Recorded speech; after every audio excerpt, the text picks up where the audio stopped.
Bendito, alabado y adorado sea Jesús en el Santísimo Sacramento del altar. Sea para siempre bendito y alabado.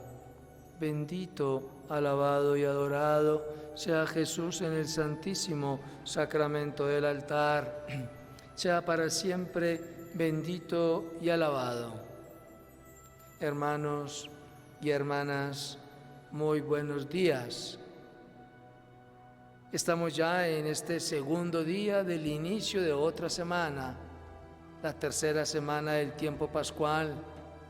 Continúa el mensaje de los apóstoles, continuamos relatando y proclamando el libro de los Hechos de los Apóstoles, que son los testimonios de la resurrección.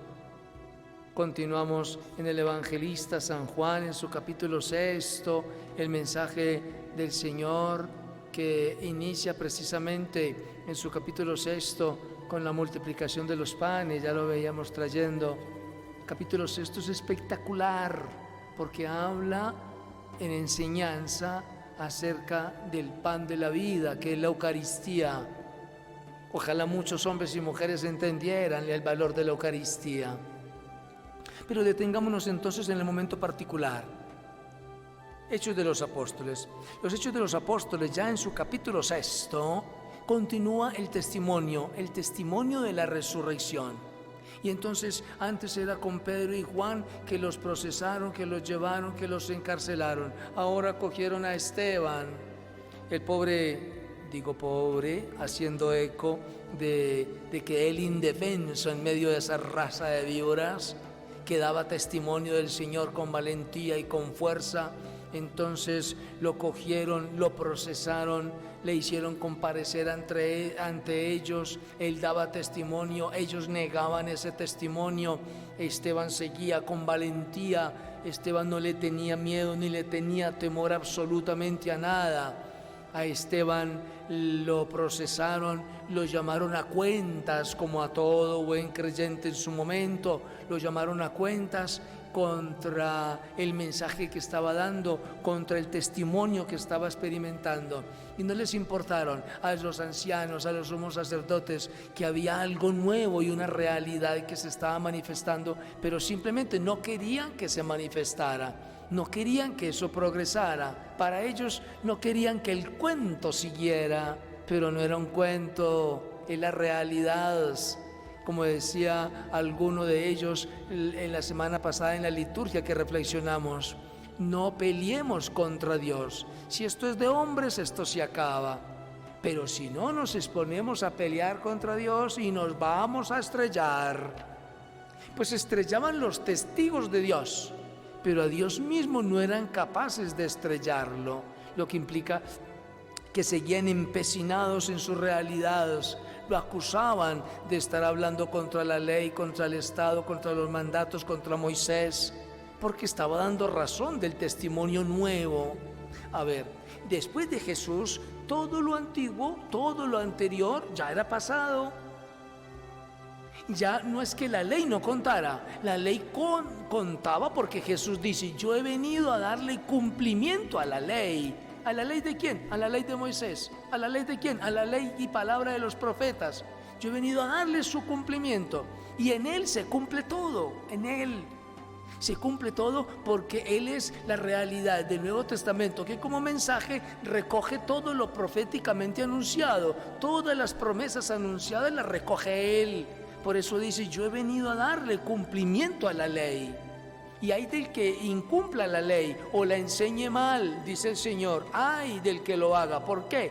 Porque será el menos importante, si acaso es tenido en cuenta, para el reino de los cielos. Porque eso sería negación de la palabra, negación de la ley. En ese contexto, con Esteban, entonces podemos tranquilamente manifestar que con el salmista en su oración 118 podemos manifestar: dichoso el que camina en la ley del Señor. No importa que lo juzguen, no importa que lo persigan, no importa que lo señalen, no importa que lo critiquen. A nosotros también nos critican, a ustedes también sin duda. Ay, qué rezandero, qué lameladillo, qué lambón, dicen en palabras mundanas, ¿ve? Pero no importa lo que nos digan. Dichoso el hombre que camina en la ley del Señor. ¿Por qué? Porque no verá aciago en su vida, porque no verá la noche, porque no verá la persecución, porque no sentirá el odio, porque para él no le interesan las venganzas y mucho menos los rencores y menos las amenazas. El Señor está conmigo, porque voy a temer. ¿A quién? El que camina en la ley del Señor. Ante esa experiencia, hablando de la ley del Señor, es el mismo Señor el que nos da razón de su existencia en la misma ley. Por eso, en el contexto del evangelista San Juan, capítulo 6, versículo 22, que ya hemos iniciado el contexto maravilloso de la enseñanza sobre el pan de la vida. Todo el capítulo 6 de San Juan es el capítulo eucarístico por excelencia, porque el Señor comienza en instancia primera. Este capítulo lo comienza con una multiplicación de panes. Y entonces los llena, los sacia, recogen las sobras, 12 canastos, que el problema no es que sobren canastos, sino que en las dos multiplicaciones de panes que hay, en una sobran 12 canastos, en la otra multiplicación de panes sobran 7 canastos. Y los 12 significa que son un canasto para cada apóstol y continúen evangelizando, denles de comer. Y todavía hoy seguimos evangelizando y los 12 canastos no se han acabado. Y en la otra eran 7 y los 7 significa plenitud. Sobraron 7, bastarán 7 para seguir enseñando y no terminaremos los 7 canastos hasta que no llegue el final del tiempo, porque es hasta el final que hay que enseñar, que hay que enseñar. Entonces, terminado ese pasaje, terminada la presentación de Jesús caminando sobre el agua a los apóstoles que estaban en una barca, si lo recuerdan, después de la multiplicación de los panes, repetición que tuvimos en la última ocasión, ahora viene un momento en que al Señor lo siguen buscando. Y supieron que se fue para allá y allá lo buscaron, allá lo encontraron y el Señor, ¿usted cuándo vino? Y él se desanimó un poco, para la verdad, se desanimó. Y les dice, que a pesar de ustedes me buscan, es porque comieron pan sin pagar y se llenaron el estómago. Y entonces el Señor les dice, preocúpense por un pan que los ha de saciar hasta la vida eterna. Ahí comienza ya la explicación de lo que significa el pan eucarístico. Esfuércense, preocúpense por comer el pan que los saciará hasta la vida eterna. Y comienza él ya a dar testimonio. Trabajen por ese alimento, esfuércense por ese alimento, preocúpense por ese momento que es un alimento lleno de vida. No se queden en la carroña de las cosas del mundo. Ay, sí, que yo compro 5 panes de leche por 2,000 pesos o 7 panes por 2,000 pesos o compro un pan de 3,000 que trae queso por dentro. Eso, como diría la abuela, eso vale un huevo. No nos quedemos con unas cosas pasajeras. Busquemos al Señor de la vida, al Señor de la palabra, al Señor de la enseñanza, al Señor que nos ofrece su pan, porque su pan es su vida, su pan es su palabra, su pan es la comunión.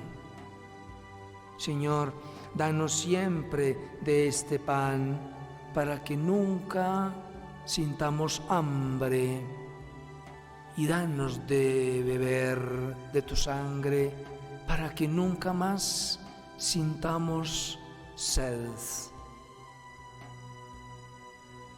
Saludos a todos en casa, en familia.